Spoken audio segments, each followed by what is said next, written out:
of South Africa, I am delighted to welcome you all to the commemoration of the SS Mendi at Hollybush Cemetery. This is the third event after Milton Cemetery and Pyramid Center in Portsmouth, which were both took place last Friday, the 17th of February. Let me acknowledge and welcome in our midst Her Royal Highness, the Princess Royal, the rightful worshipful, the Lord Mayors, our Minister in the Office of the President, Mr. Jeff Hadebe, the Chief of the South African Navy, Vice Admiral Mosiwa Samuel Hlongwane, Parliamentary Under Secretary of the State for the Foreign and Commonwealth Office, Minister for Middle East and Africa, Mr. Tobias Elwood, the British High Commissioner to South Africa, Her Excellency Judith McGregor, and the Commonwealth War Graves Commission, Vice Admiral Timothy Lawrence. We really appreciate your presence here today. We're looking forward to a day that will honor and fully commemorate for those who lost their lives on our behalf. Thank you very much.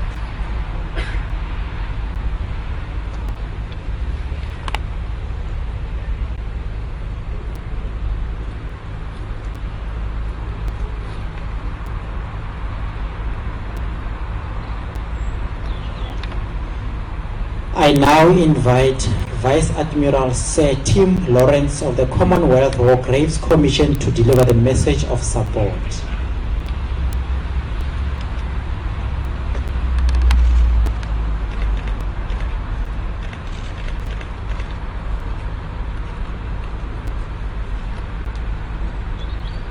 Lord Lieutenant, Minister, Your Excellencies, family members, ladies and gentlemen, welcome to this Commonwealth War Graves Commission site at Hollybush. We are gathered here to remember a great tragedy that took place some 35 miles south of this place in the waters of the English Channel 100 years ago tonight. Those of us who have spent many years at sea can perhaps imagine better than most the panic and confusion caused by the accidental collision of two merchant ships at night. The freezing cold temperatures, the thick fog which disorientated both the survivors of the collision and their rescuers, the threat of attack by enemy submarines. All this would have been bad enough for experienced sailors. But for men of the land, as most of these were, it must have been particularly terrifying. An appalling way for the long sea voyage from South Africa to end. Amidst all the chaos that night, there was one rallying call on the deck of SS Mendi before she sank. The Reverend Isaac Dioba's words have rightly become a legend. Be quiet and calm, my countrymen. Let us die like brothers. We are the sons of Africa. The dignity with which those men met their death that night echoes the bravery shown by all those who served South Africa throughout the Great War.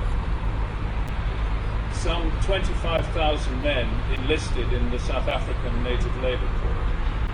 They made a vital contribution to the war effort, a contribution which was not properly acknowledged at the time, but which we fully recognise now. More than 1,300 of them lost their lives during the war, nearly half of that number in the SS Mendi disaster. Of the others, 138 are buried in South Africa, and the Commonwealth War Graves Commission cares for those graves as it does for those who died in France or elsewhere around the world. For those who lost their lives at sea and who have no known grave, the Commission records their names on memorials like this one here at Hollybush. About a third of the names on this memorial are of the men lost in the Mendi. Also listed on this memorial is Field Marshal Lord Kitchener, the Secretary of State for War, one of Britain's greatest soldiers and greatest leaders. He too was lost at sea. Whatever the rank and status of the victim, whatever their origin or their religion, the Commission looks after them in the same way and will continue to do so in perpetuity. Their descendants will always be able to come to this calm and peaceful place to pay tribute to their lost ancestors, as we do today.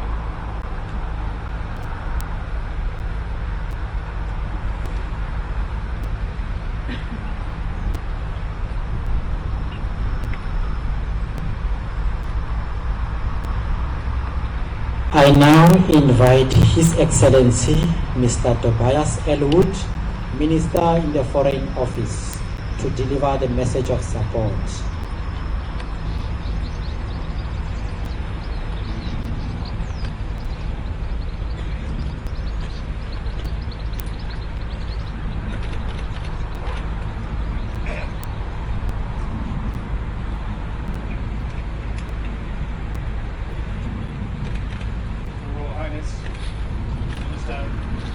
Excellencies, distinguished members of the Armed Forces, ladies and gentlemen, it is now customary for us each November in this nation and indeed in many others to pause and reflect on the bravery and sacrifice exhibited by our armed services and others during World War I and World War II. They protected and defended our freedoms that we continue to enjoy today. And we recite Robert Lawrence Vivian's words, we will remember them. Our appreciation of that sacrifice will not diminish. But as the years go by, details of individual events during those years of war can fade in the national conscience. By marking the 100th anniversary of World War I in such detail as we are, a new generation is able to better understand those individual events of heroism and tragedy, such as the fate of the SS Mendi that brings us all here today. The dignity and bravery with which the men of the South African Native Labour Corps met their fate on the SS Mendi was typical of the dignity and bravery of those who served South Africa throughout both world wars. Although it remains deeply regrettable that their sacrifice was not appropriately commemorated for many years, I'm honoured to represent the British government here at Hollybush. Tomorrow, President Zuma will lead commemorations in Durban's Moses Mabhida Stadium, followed by events and memorials across South Africa, in Cape Town, Johannesburg, Pretoria and Port Elizabeth.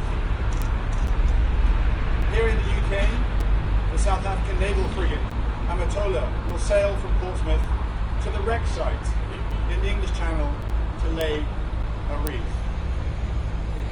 Those brave South Africans who perished that day have rightly passed into legend. And it is a fitting tribute to the SS Mendi has given its name to South Africa's highest award for courage, bestowed by the President on South Africans who have performed extraordinary acts of bravery. The people and government of the United Kingdom will forever be grateful for the contributions made to the Allied cause in the war, especially from those who came from far away and gave everything. We will always remember the bravery and sacrifices of South Africans, our brothers who stood beside us when it mattered most. More than 200,000 South Africans served in the First World War. And as Tim Lawrence has just said, over 12,000 were killed. In order to learn the lessons of history and in order to inspire future generations, it is vital that commemorations do not just look backwards. As the then Prime Minister David Cameron said in October 2012, when launching the government's World War I commemoration programme, the centenary will provide the foundations upon which to build an enduring and cultural and education legacy to put young people front and centre in our commemorations and to ensure that the sacrifice and service of 100 years ago is still remembered in 100 years' time. We are building that legacy together. In November 2014, at the Castle of Good Hope in Cape Town, we unveiled a plaque recognising the valour of the 14 South Africans who served in World War I and were awarded the Victoria Cross, the United Kingdom's highest award for bravery. We have also supported a number of Delville Wood memorial events, and through the British Council have set up links with schools across South Africa. Through our collaboration with the Imperial War Museum and the Commonwealth War Graves Commissions, we will inspire a new generation to understand the sacrifices of that brave generation. 100 years on, their stories resonate as powerfully as ever. Here in the United Kingdom, this memorial is a solemn reminder that in our hour of need, friends and allies from around the world answered our call for help. And in South Africa, it is a potent symbol of a long fight for justice and equality. And for both our countries, it is a reminder of an enduring friendship between two nations, an historical partnership steeped in service and sacrifice, but also a modern partnership built on shared values of freedom and tolerance, and a productive partnership driven by our shared desire for security, stability, and prosperity. So, a century on from that tragic day, we remember the brothers of SS Mendi with sadness for their loss and with gratitude for their service.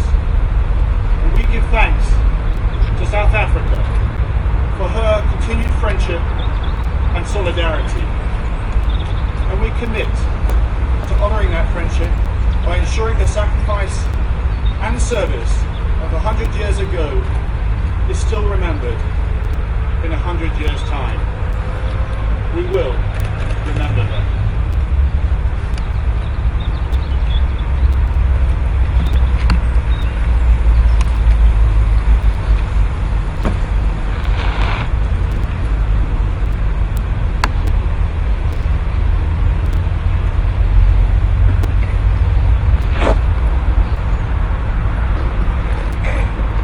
Ladies and gentlemen, it is my honor and privilege to request Minister in the Presidency, His Excellency Mr. Jeff Hadebe, to deliver the keynote address.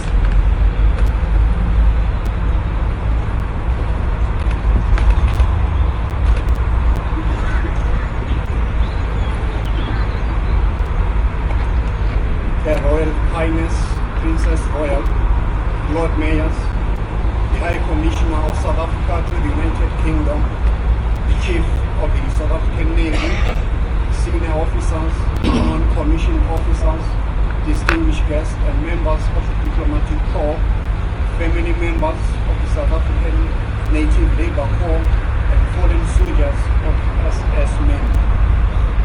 Ladies and gentlemen,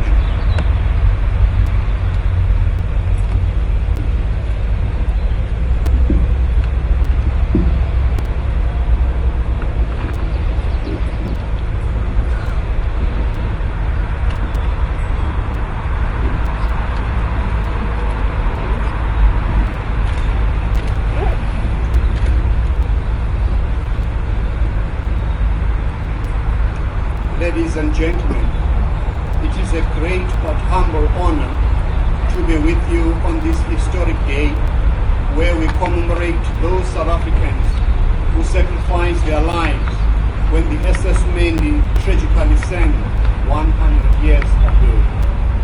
Most importantly, we are here to honor and to memorialize all South Africans who perished so far away from their homes and from their loved ones. Before I proceed, I would like to apologize for our President, who would have loved to be part of this centenary commemoration. During his State of the Nation address, he, in his capacity as Commander-in-Chief of the South African National Defence Force, proclaimed tomorrow, the 21st February 2017, the South African Armed Forces Day. He will officiate at the 6th segment of the day, where he will take the salute of the National and the South African National Defence Force fly past, as well as the marching and mechanized columns of our defence elements.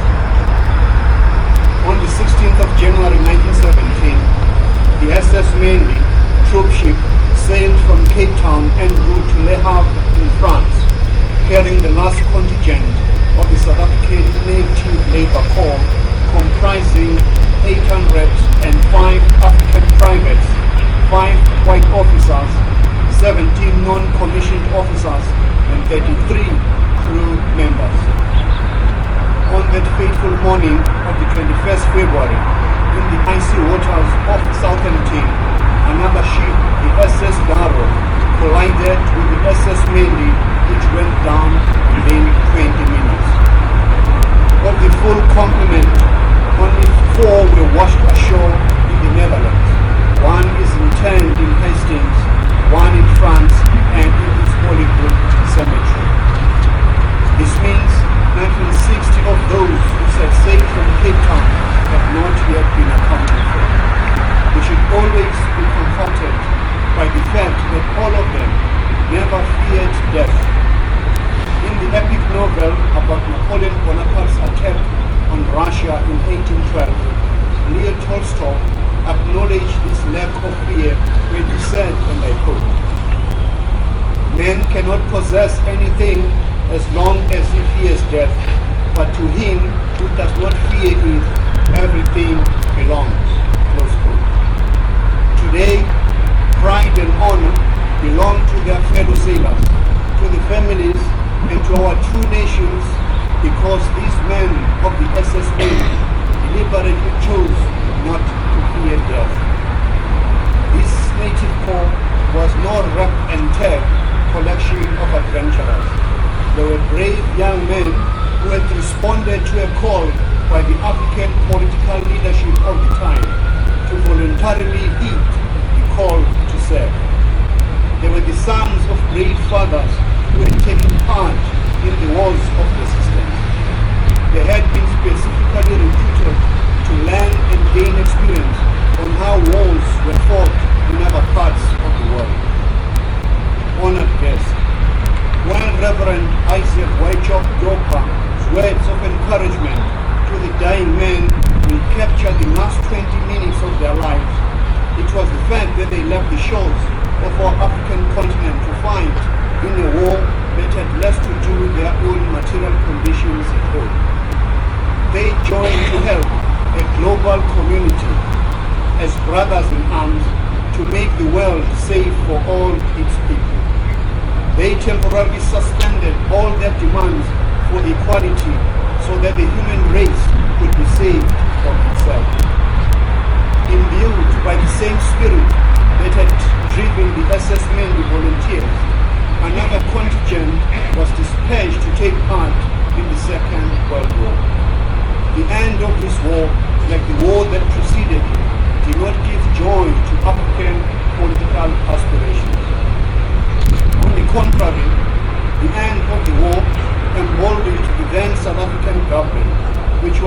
already discriminatory against its African citizens to codify laws which gave legal and constitutional legitimacy to oppress them even further.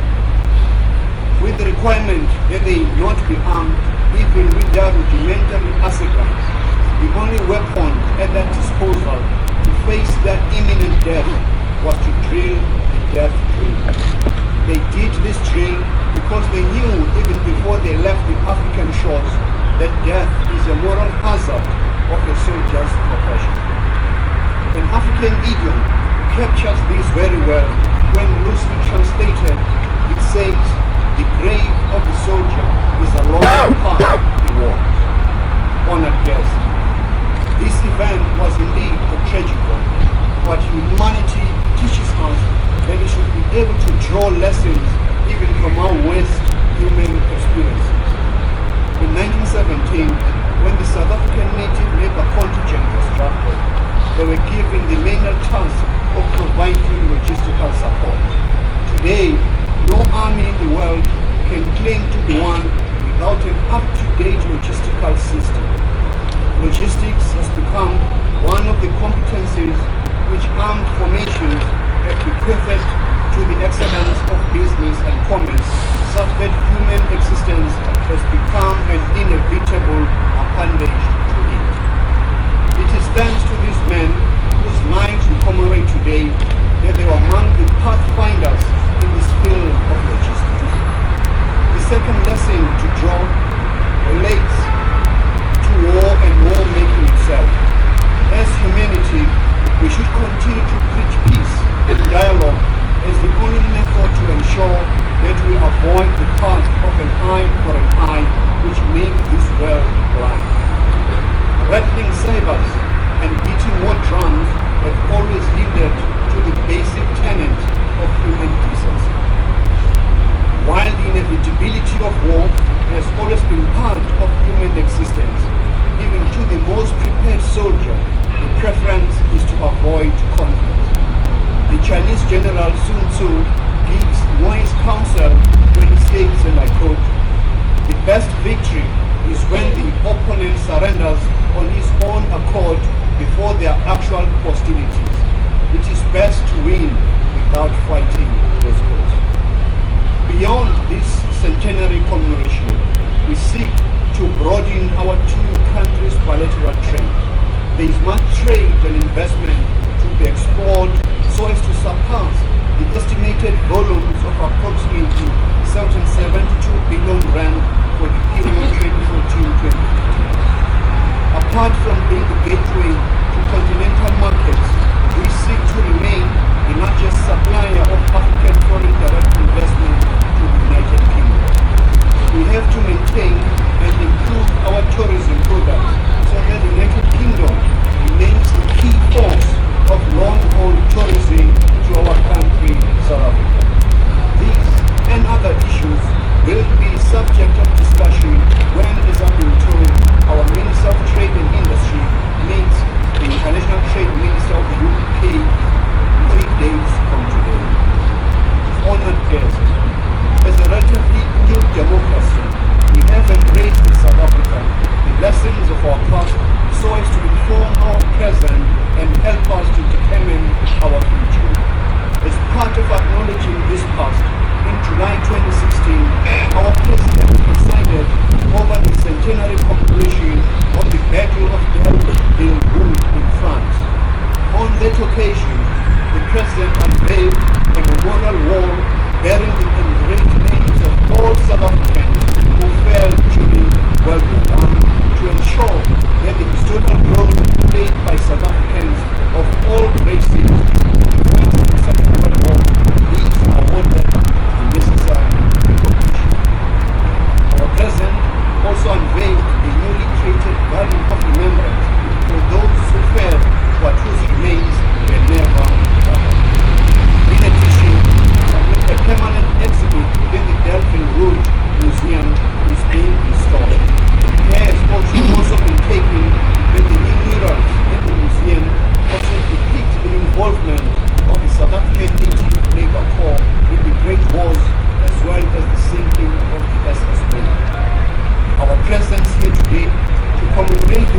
soldiers of the SS Mendi, as well as the transformation of the girlhood memorial, represent a powerful message of reconciliation and provide some redress that will further consolidate the diversity of the South African people.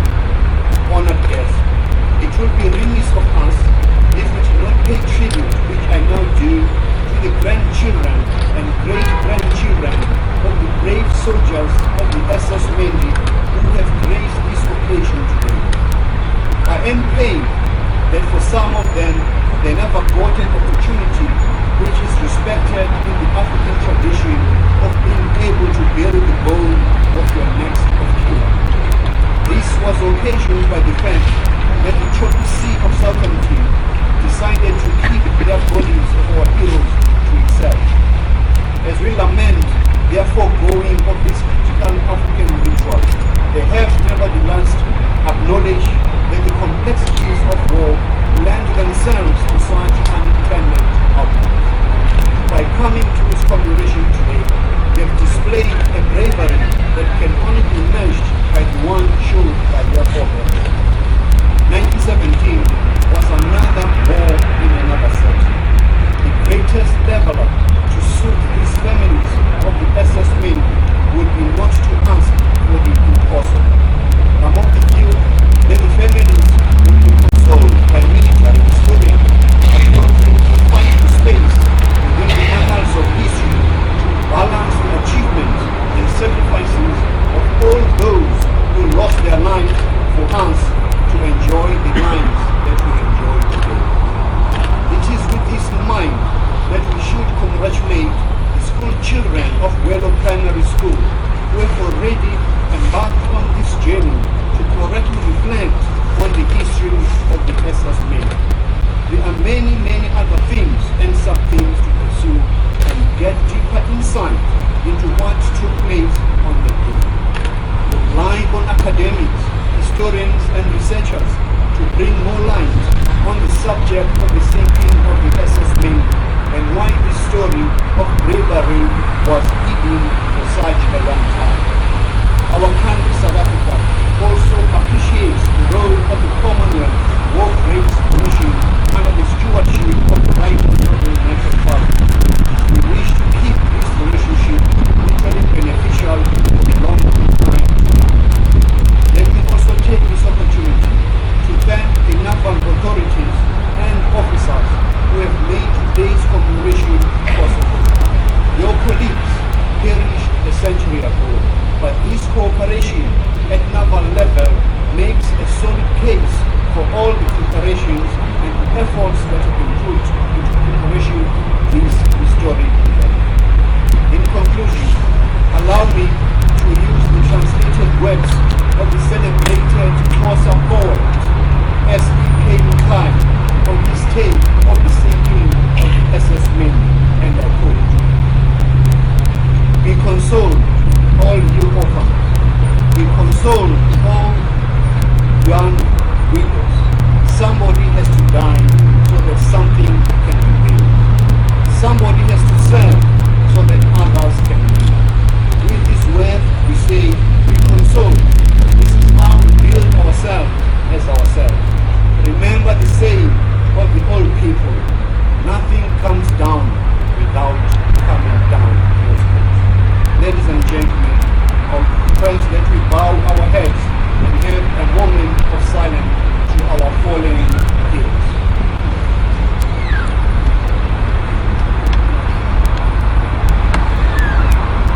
I thank you.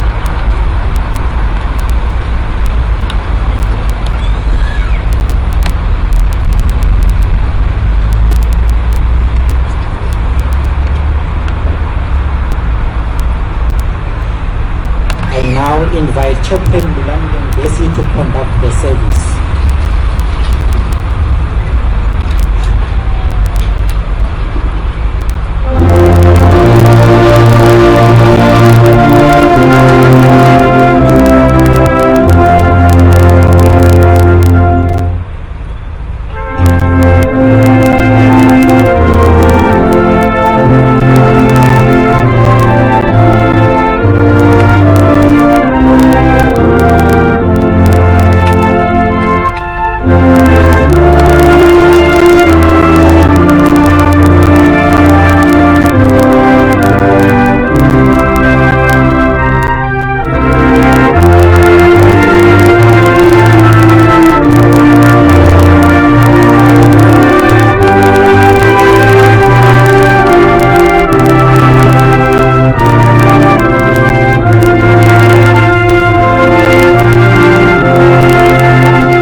is from the book of Job, chapter 1, reading from the 20th verse to the 21st. It reads thus. Then Job arose, tore his robe, shaved his head, and fell on the ground and worshipped. He said, naked I came from my mother's womb, and naked shall I return there. The Lord gave, and the Lord has taken away. Blessed be the name of the Lord.